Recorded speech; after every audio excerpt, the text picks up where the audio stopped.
The Mishnah starts on Mem Ches Amud Aleph. The Mishnah starts on 48a, and I think we'll just start again from the beginning of the Mishnah as part of our Chazara. Let's just start on Mem Ches Amud Aleph 48a. It's about 6 lines from the bottom of the page. Can everyone hear me? So let me mute everyone.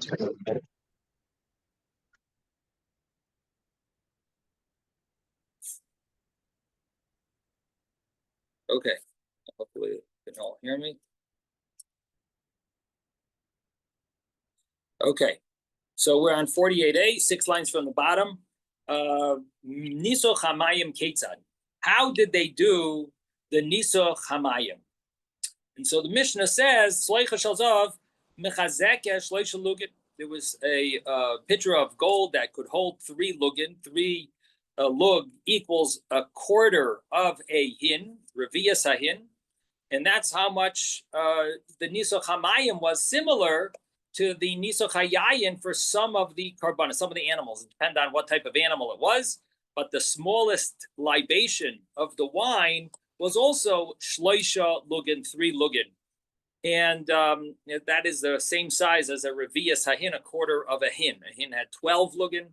And so the tzloiches, the pitcher that they used, was a pitcher that could hold this amount, and that's the amount they needed for the water libation. They would fill it up from the shiloyach well or spring. Higiu l'shar hamayim, when they reached the gate of the Beis Hamikdash called the Shar Hamayim, so it says taku veheriu v'taku. They would blow the trumpets with tekiah, teruah, and tekiah. And the reason why they did this again was either because of simcha, joy, or because to be mefarsem, to publicize this act of the Nisoch Hamayim, the water ceremony, which not everyone did, not everyone agreed with, because the tzedukim were a big group that seemed to we needed for some reason to constantly show that we're doing what we're supposed to, and we don't follow your foolish ways of not listening to the rabbis, not listening to the oral Torah, not believing in the oral Torah. We follow it, and we would try to make the publicity about those type of things. So that's one of the reasons given why we would be tekiah, teruah, and tekiah. We would do these blasts similar to what we do on Rosh Hashanah.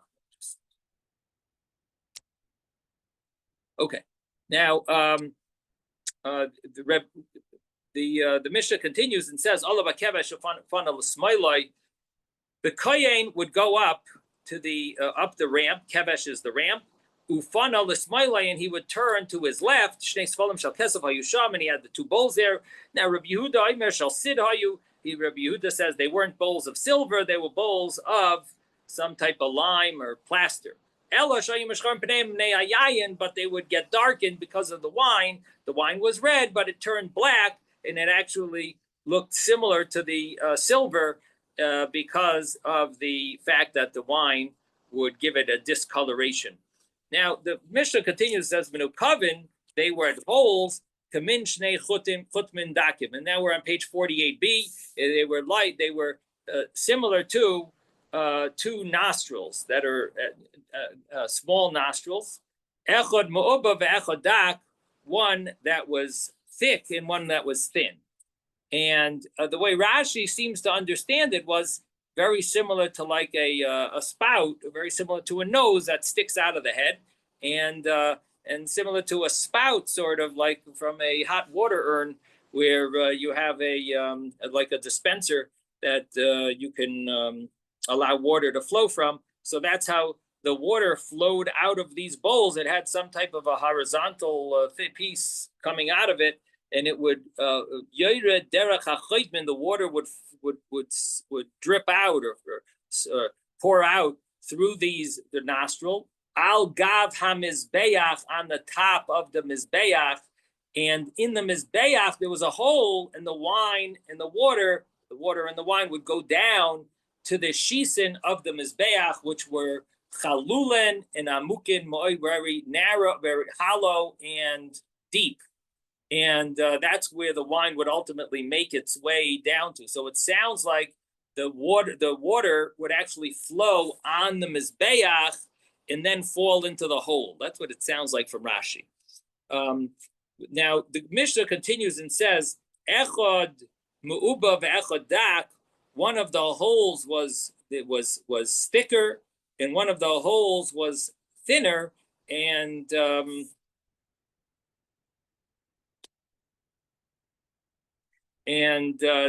we'll see the reason soon. Now, Kadesha Yehu Kolin Bevas Achas. The Mishnah says the reason was in order that they should come finish it one at the same time, in order they should finish. But what does that mean? So we'll soon see. Now, the Ma'arave Shal Mayim is Racha Shal Yayin. The west one was the water one, and the one that's closer to the east was the wine one, and that was in order for it to be the more usual one, which was the wine one that was done always. They want that one should be closer because we give preference to something that's tadir, that's more often. Now, so that was the one on the one that was more often was the wine, and that was more east, closer to where the kohen was standing. Now the Mishnah continues and says, "Ira shel mayim l'soich shel yayin." If he poured the water into the bowl of the wine, or shel yayin l'soich shel mayim, and he poured the wine into the bowl of the water. So either way is yatsa, he fulfilled the obligation. Another understanding over here is that he poured the two together into one of the bowls, and that also is that also is going to be kosher.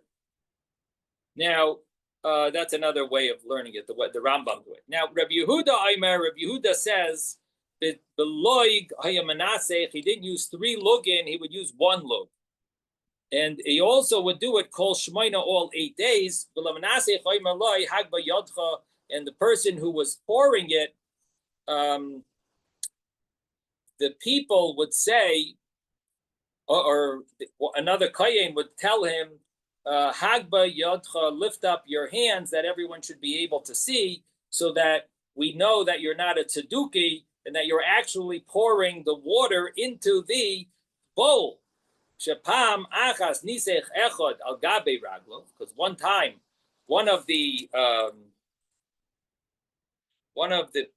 someone poured it on his feet. One of the kohanim poured it on his feet, and ragmu kol ha'am b'asrogeyim, and everyone stoned him with their asrogim. Now, there is a Yushalmi that mentions that he actually died because of this, and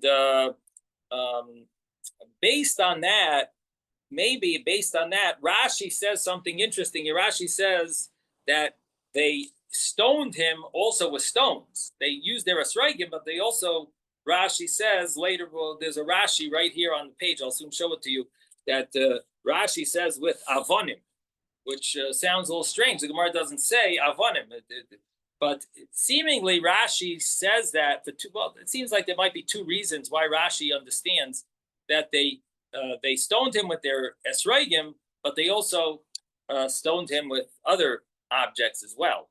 I'll soon show you why it seems to me that Rashi learns that way, but Rashi says it, and we'll soon see. Now, the the way it was done on the weekday was similar to the way it was done on. It was also done that way on Shabbos, Ella rather, but they would have to do it a little differently because you're not allowed to carry. So what would they do? They would on Shabbos they would fill the on Erev Shabbos they would fill a barrel, a chavish shel zav that wasn't sanctified. They would fill that min shilayach from the shilayach spring, and place it in the room. Nishbecha, if it spilled, then they would have a little problem because now you don't have the water. Now, seemingly the reason they did it in a we'll see in the Gemara why they did it in a chavis that's not mekudesh, that's not sanctified. But if it spilled or it got uncovered, so hayamamalim and akir, they would then do plan B. What was plan B? They would fill it from the kiyar, the sink that's in the Beis Hamikdash, that's in the in the courtyard of the Beis Hamikdash, which they would use for the kohanim to wash their hands and their feet before they did any avodah, and this would be an alternative option. Now, and what's the reason? Because wine and water that's uncovered, it becomes invalid for pouring on the mizbeach. And as we saw yesterday, because we are afraid that a snake might have drank from it and put in his poison.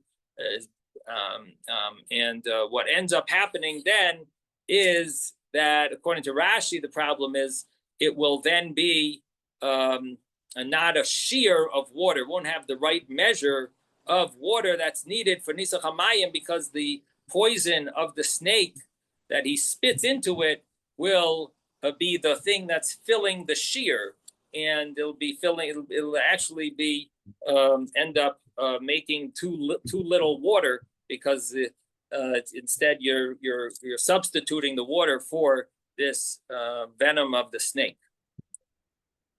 Rabbi. Yes. Yeah, we were talking about the esrogim. It's reminding me last week's chitas. I was talking about esrogim, and there was a Balatorium that said pre-Eitz Hadar is the gematria of esrogim. With a yud mem, that's right, Yim, huh? With a yud mem at the end, not just esrog. Yes. No, esrogim, yud mem. It's 960. Yeah, I hear you. It dampens it a little to have the yud mem. If it was just esrog, that would be great. Because the esrog yim.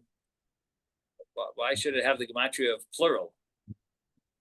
This is Hashem. Make your complaint to Hashem. Gematrias I like when they're like perfect, But all right, very nice. It's pretty perfect. 960. Right. 800. 900. Yeah, no, it's very nice. Very nice. Skaya. Okay. So that's the Mishnah. So that's Rashi's pshat is about the poison. Now, according to the Tosfos, the reason here has to do with it's not appropriate to serve this to the king. You don't use water that has poison in it. It falls under the category of a pasuk that we've seen before. It's a pasuk in Malachi that says, "Hakrivehu na lepechasecha." Would you bring this to your governor as a present? If it's something that's not so beautiful, you wouldn't do that. So that's the Mishnah, and then the Gemara, which we started. So the Gemara says, "Manani mili." So how do we know about the drawing of the water from the shilayach, the shilayach spring? So the Gemara says, so it says you should draw the water with joy and from the Mayon HaYeshua, from the spring of salvation. And so we understand that it's supposed to be done with joy. And so therefore, the question was, how do you know it's supposed to be done with joy? The Gemara's answer is, that's one way of learning, I guess, that it has to be done with joy. Rashi seems to learn that Toikin Umariyan B'She'ivas Hamayim Shal Nisuch. Why? Right. Why is it done? Why do we blow the shofar for the trumpets then? So the answer is because it has to be done with joy. That seems to be the question and answer of the Gemara. That it would be Rashi's learning. How do you know it has to be done with joy? And Tosfos learned, how do you know it has to be that you need to have mayon water, that it has to be from a mayon, from a spring, and that's what you see from Ushafta Mayim B'Sasoin, that it has to be Mimayne HaYeshua. Now, the Gemara continues and says this strange story over here, heretics.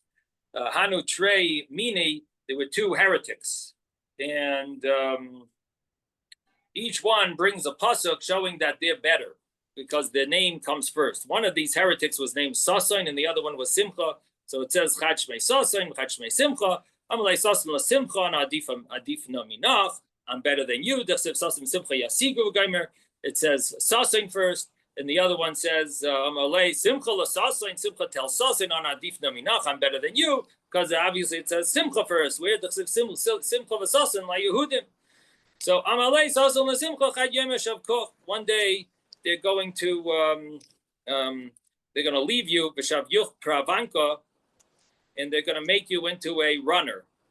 And the chsiv, as it says, kiva simcha seitzei, with simcha, you're going to have to be the one who's going to go out, and so you're going to end up having that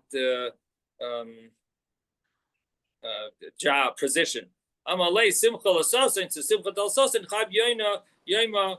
Shavkoch umalu bach maya. One day they're going to leave you and they're going to fill you with water. And as it says, the chsiv balu bach maya, they're going to they're going to make you into a water filler. As it says, the chsiv ushavta mayim b'sasin, that they're going to use sasin to fill water, to draw water. So through you, they're going to fill water, which basically means they're going to have you be a water filler, a water drawer. Okay, that's the first story. Then comes the next story. So a heretic told Rebavo, it's going to happen in the future that you people will be drawing water for me. You will draw water into Sasoin. So Amalei, so Rebavo answered him back. He says, "You have a ksiv l'sasoin." If it would say with a lamed instead of a base, l'sasoin would draw water to Sasoin or for Sasoin. Then Kid Ka'amr, then it would sound like we're going to draw water for you. But Hashid ksiv bisasoin, we're going to draw water into you. You know what it means? Mashke dehu gavra, the skin of that person, mashavino le gudo. We're gonna make it into a flask. Malina bay maya, we're gonna fill you with the water. We're gonna take your skin and use it as a flask and fill you with water. Shabta mayim b'sasin. Basically, it sounds like what? A wineskin, not just a flask, a wineskin. Okay, thank you. So we're gonna fill it and fill you with water. So again, it's a little. It deserves more understanding. I don't know if any of you have any insights into this from your Gemaras, but there definitely must be a lot of hidden secrets here. I don't have my Svarim with me here in Israel, but Mitzvah Hashem, hopefully tomorrow I'll have a few minutes to look it up before tomorrow's shir. As Hashem, hopefully I'll make everything will go smoothly, and I'll be home for tomorrow. As Hashem. You want me to read what it says, or you want me to share? You have a little insight there. Yeah, sure. Yeah. It says it's not clear why these exchanges are cited here, what they mean. Some suggest that after citing the verse from Yeshaya, these exchanges are cited to mock the heretics. The early heretics would interpret verses, especially those adjacent to the depiction of Mashiach in Yeshaya, as referring to themselves or their leaders. These exchanges demonstrate how ridiculous these interpretations were, and how each one interprets the text in his own honor to indicate that he is mentioned in the visions of the prophets. The false prophets would employ similar tactics, adducing allusions from the Torah. These exchanges expose the meagerness of their claims. The same can be seen from the reply of Rabbi Abahu, who is renowned for his anti-heretic polemics to those who utilize their own exegetical methods. See Maharsha and others. Thank you. Yeah, it sounds like a good insight that shows how they are just interpreting it for their own benefit and not sincerely. Very nice. Okay. Shkoyach. Okay, so now we get to the next Gemara. He would go up the ramp and turn left. The Gemara says, Tana Rabbanan, the rabbis taught in the Brisa, everyone that goes up to the Mizbeach, meaning would go up the ramp, Oilan Derech Yamin, they would go towards the right. And they would turn right, which would basically be the opposite direction, because they would turn to it would be the southeastern corner first. Because whenever you turn, it's always to the right, according to halacha. When it's in holiness, it says, Kol pinay shata paina lo yiyu ela derech yamin. You should always turn to the right. That's the common rule, and it continues the brisa, and it says umakifin, and then you would go around the Yarden derech smoil, and then you would go around ultimately to get to the left. You would continue going around and through the then go to the west, and then you would get to the left, and you would basically go around the mizbeach. Now,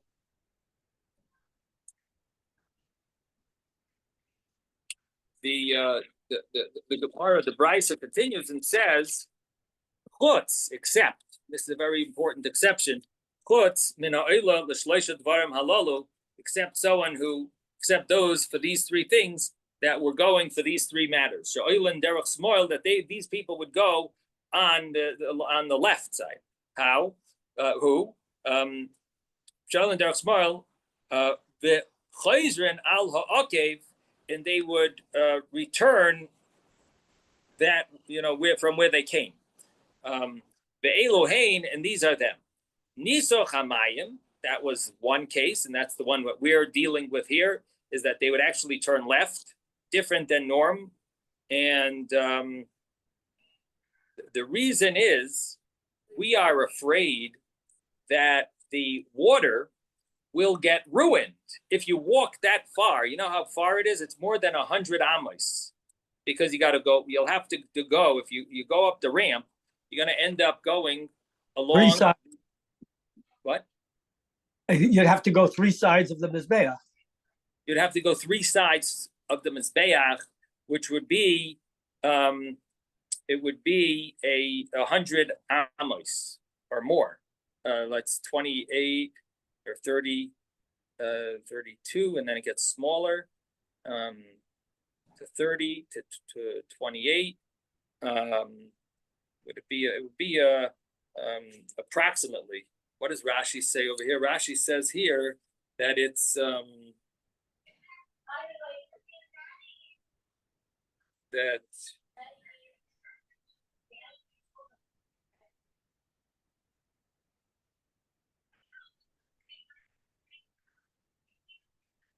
all right, we'll soon see. So you would have to, it would be a very nice amount, 3 sides of the Mizbeach. Now, v'yesh lachshosh, and we are concerned that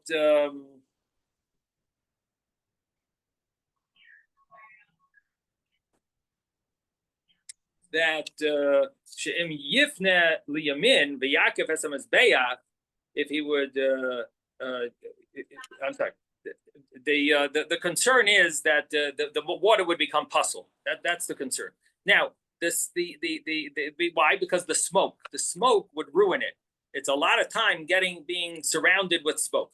Now comes the next case is nisoch hamayim, and also so nisoch hamayim is number one, and also nisoch hayayin, and the number two is the libation of the wine, and it's the same reason, and the oilas ha'oif kisharabsa b'mizbeach, and the third thing is that when there were too many oilas ha'oif, when there were too many bird being brought for burnt offerings, oilos of the birds, so they normally they would bring the oilas ha'oif on the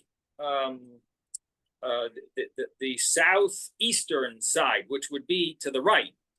But if there was too many, so they would end up going to the left, and it would take place on the southwestern side, because you have to understand that the ramp is on the south side, and the ramp would go up to the mizbeach, or reach the south side of the mizbeach, either turn right or left. Turning right would get you to the southeast, turning left will get you to the southwest. And so normally we don't want you to do that, but if there was too much going on the right side, on the southeast, so with the oilas ha'oif, the birds that were brought, it was too many, so then the next they would do the rest of them on the west side. Now, what is the reason then? The reason then has to do very similar, because we're afraid that the bird will die from the smoke. Interesting that we're not afraid the kohen will be affected by inhaling the smoke. We're only afraid of the bird. But that's the concern, that the bird, I guess the bird, it's not that bad, maybe. I guess so. For a human, wouldn't have such a problem probably. But for a bird, this was a serious issue. Okay. Now the Gemara continues and says, Ela shayu mashchirin, it would get black. Bishleim et yayin mashchir. It's understandable that the wine one would get black, but why does Rabbi Yehuda say the water one would get black? The wine one, we understand, it has wine in it, and it dries out and get discoloration. It becomes from red, it turns black, no problem. But my mashchir, why does the water get black? Kivan damar mar ira shel mayim l'sich shel yayin v'shel yayin l'sich shel mayim yatza. So my answer is that, you know why? Because they used to mess up a lot. They would, because we said it's not a problem if they mess up. So once it became not a problem, people, it happened more often. And so they would pour the water one and the wine one and the water one. And therefore, yatza in the halacha was that yatza shomayim asi lashchudei, the water one would get black because of the mistakes that happened.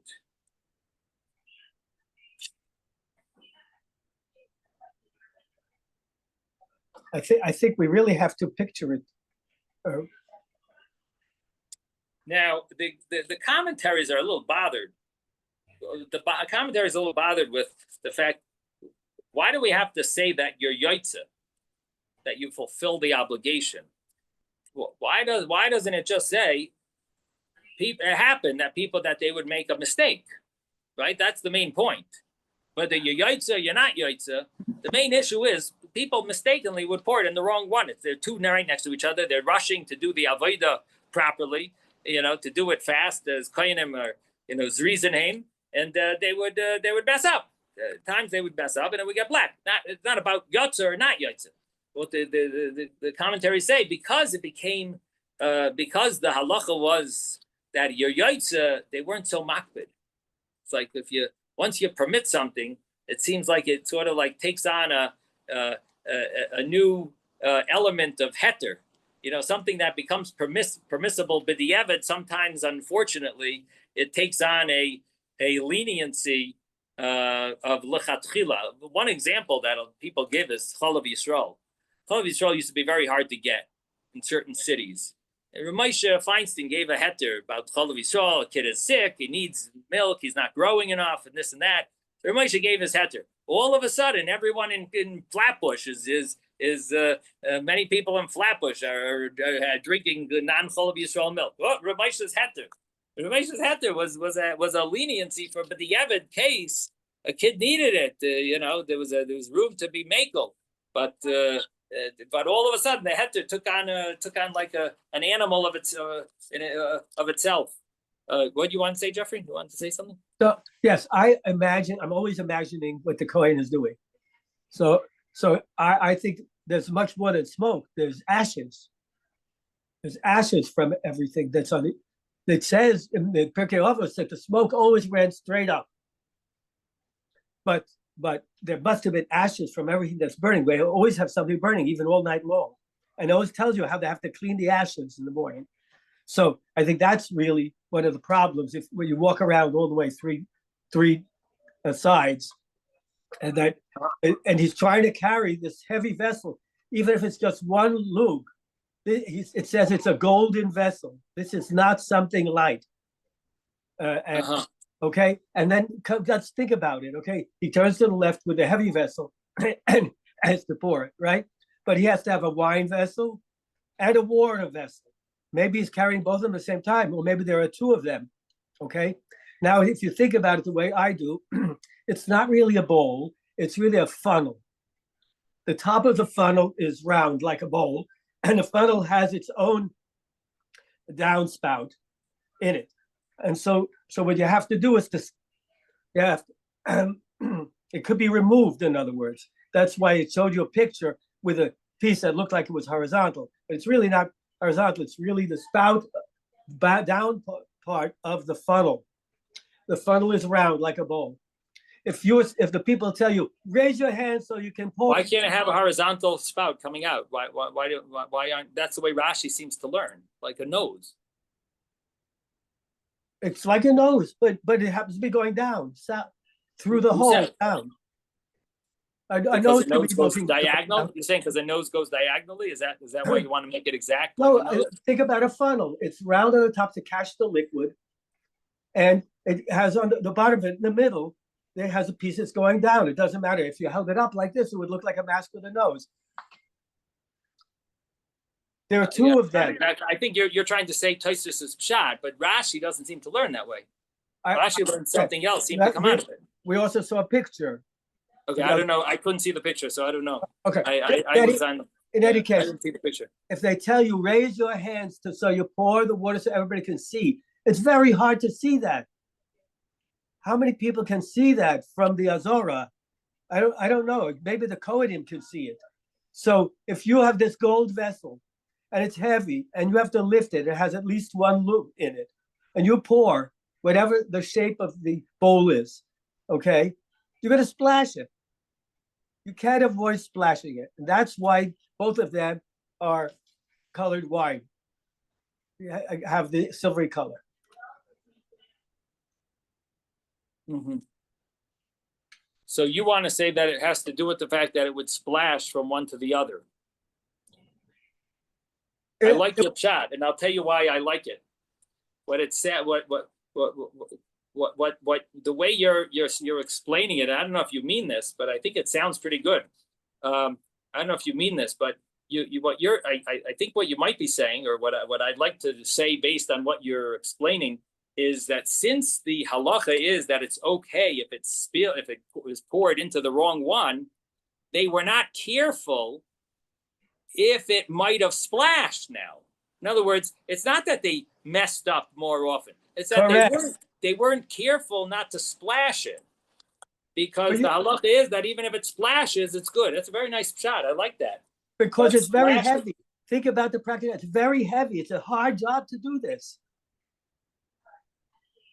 That's why you have to go to the left right away, because it's too much of a job to walk all around the sides without spilling it and walk not through the ashes that are flying all over. So, yeah, I'm not sure. I have to think about your ashes, Vart. But that's a very nice shot. That because your yaitza, therefore they weren't as careful. not to be concerned if it splashed, and it would be easy to splash because as you're saying, it's a heavy type of thing. It's not a right. Okay, very nice. Okay, so now we finished that little piece. Now comes the next piece. So and it had holes like two nostrils. The Gemara says, let's say that the Mishnah fits with the Rabbi Yehuda, not the rabbis. Did not Rabbi Yehuda because we have Rabbi Yehuda who says that they would use a lug and all 8 days, and which basically means that there was much less water than wine, and so therefore, if the water was much less, if they would have the same exact size holes, then the water would finish way before the wine. So therefore, it makes sense that one of them was bigger, one of them was smaller. So they needed to make the wine one that the hole was a thicker hole and wider hole. No, the wine one, there was more, so the it was sort of like okay, whatever.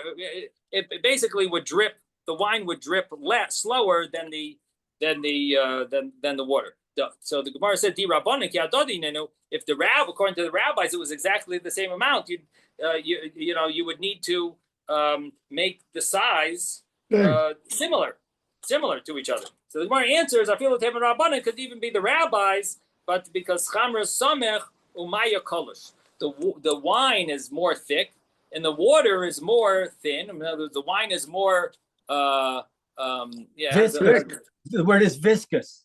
Viscous, okay. The wine is more viscous and the water is less viscous. And therefore, the wine would go slow and the water, even though it's the same, so the water would go faster, even though it's the same amount, but that's the way it would go. And therefore, they wanted to make the wine go slower than the water one. So the term that's used is the wine one was rachav yaser. The wine was more rachav. It was a thicker, I guess, lip or something that caused it to go. It's a wider tube. Because it's got to go down, more of it let down at a time to equal the water. Right. The wine was thicker, meaning wider. Yeah, okay. So Haganam Mestabra, this is also makes sense that it fits with the rabbis, the Rabbi Yehuda, because according to Rabbi Yehuda, Rachav Akatzer Islay, does Rabbi Yehuda doesn't use this term of thick and thin. He uses a different term. He uses he doesn't use these terms when Rabbi Yehuda talks. He uses a different term. The term we use was mu'ubeh and dak, and he uses terms of rachav and katzer. And the tiny, because we have a brayso of Yudai Mishnei Kasvois. There were two vessels, hayusham, that were there on the western, southwestern corner of the mizbeach, of the altar. Echad shal mayim, echad shal yayin, one of water, one of wine. Shal yayin pia rachav, shal mayim pia katzer. The wine one was wider, and the water one was katzer. So he doesn't use the word mu'uveh, and he doesn't use the word, what was our word? Mu'uveh and dak. He uses the word katzer and rachav. Narrow. So, narrow. So Kadeshu Shneim Kolim Vasachas, the goal was that they should finish at the same time. And so if it was Rabbi Yehuda, we would think he would use those words that he says in the Brisa. And also the why, because not just his choice of words, but it actually is a much bigger difference, the words that he uses than the words that we use. We used words that make it a little, it's more minimal difference. Mobe and dak. It's not such a big difference between the two. But what he uses is rachav and katzer. One is wide and one is narrow. That's a big difference. That's like two extremes. So mobe and dak is more thick and thin. You know, it doesn't really it doesn't imply such a huge difference. And that the reason is because it was the same exact amount of liquid. It just happened to be a little, we needed to take into consideration the viscosity of what we're dealing with. Yes, Mordechai. What this kind of reminds me of, have you ever heard of in Crown Heights, the Ole Torah Purim Achdus baskets? I mean, it sounds to me like it's similar to the all the schools try to do this to get people to sponsor everyone, and they bring baskets to the whole community, and they put people's names on it. Right. Yeah, like right. that. Okay, so schools do anyway, that. yeah, right. So anyway, it's like a combination of food items and non-food items. And 1 year our Achdus basket had salt and pepper shakers in it as part of the non-food items. And I noticed that the holes in the top of the shakers were different for the salt and for the pepper. I guess because I guess each of them have a different consistency. So that's what this reminded me of. You don't have to tell us it was the Achdus. You could just say that they sometimes make salt and pepper shakers with different size holes. Anyway, all right, very nice, very nice. Okay, so yeah, very similar. So the Gemara concludes Shema Mina. Yeah, it makes sense that it's the rabbis, and it fits, and it makes sense, that logic. Okay, now comes the next Gemara. Maravi Shomayim. So it says that the western one was the water, and the Gemara says Tana Rabbanan, the rabbis taught in a brayso Ma'aseh b'tzeduki echad shenisech al gabi raglav. There was a tzeduki that poured on his feet. Ugramu kol ha'am b'asregei and v'yisayam nifkama keren ha'mizbeach. So they poured the whole group, the whole nation through their esrogim at him. And that day, it says the corner of the altar got blemished, got ruined, because vehiviu bull shel melach ustamu, and they brought a fist size of salt and filled it up. Now, does that work? Is that kosher for the mizbeach? So it says loy mibnei shoch shel avoid. That didn't make the mizbeach now kosher. Elo mibnei shelo yira mizbeach pogum. It's in order that the mizbeach should not look like it's damaged, and it shouldn't be a dishonor to the mizbeach. So they fixed it. Now we're on page 49a. Shekol mizbeach shein lo kevesh, because any mizbeach that doesn't have a ramp, so that a slanted ramp, and also but like Karen, it doesn't have a proper corner, and that's what they ruined here. They ruined the corner here. It says that nifkama Karen hamizbeach, the corner, the horns of the mizbeach, the horn of the mizbeach was ruined. And why is that so important? Because if a mizbeach doesn't have it, and it got ruined, and they couldn't even use it, because a mizbeach that doesn't have a kevesh, a ramp, and it doesn't have a horn, v'lo yisoid, and it doesn't have the bottom area that's like called the base, where it like sticks out an amma. It sticks out an amma, and it surrounds the northern side, the western side of the mizbeach. And then it goes an amma into the south and an amma into the east, and so it would and it was the height was an amma. It's called the yisoid, and it was like almost like a little what would you say? Maybe like a little walkway almost. It was on, but it only covered the bottom,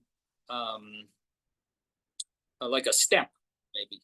But it just was, it wasn't a step to go anywhere. It was just like it was two sides, and it wrapped around the other two sides, but only a little bit. An amma, right? An amma. Right. But, yeah, so I know what you would call it. A little like a foundation. I'd call it a ledge, maybe a ledge. Okay, belay ribua, and if it doesn't have the squareness, so if any of these things are missing, pasul avoid, it's actually pasul. It's invalid. Rabbi Yosef Bar Yehuda af also the soiviv, which was also like a ledge that was about 5 or 6 amas high onto the mizbeach, went around the mizbeach, and if it was missing, it would also be invalid to do the avodah. So basically, we see from this that you need to have a keren, and if it doesn't, it's pasul. And what happened was they broke it. Now, what do we see from here? That they broke the mizbeach with their. Now, did they break it with their esrogim? Could an esrog break the corner of the mizbeach? So that's what seems surprising. So maybe that's why. And then we have the Yushalmi that says that the kohen who did this avodah, he died. That's what the Yushalmi says, that he died from this. So the Rashi says here, if you look at the bottom the bottom line, he used the word avonim. Look at that bottom on the second to bottom line in Rashi. Nifkama keren al yedei avonim shazarku by, through the stones that they threw at him. So Rashi used the word stones. Now I don't know if Rashi had a different girsa in the Gemara, a different text, but he understands that they threw stones. Now I guess the simple pshat is, how did it break the mizbeach? Another source could be the Yerushalmi. How did they kill someone with esrogim? I mean, maybe you could. I don't know. But to break the mizbeach sounds a little surprising. But I mean, I guess it depends how many people at the same time and how fast, how strong they were throwing these. But could esrogim break the mizbeach, break the corners off? Anyway, bottom line is that Rashi seems to understand that they also threw stones as well. Now the next Gemara. Rabbi. Yeah. Here it says this incident of this, he poured it on his feet.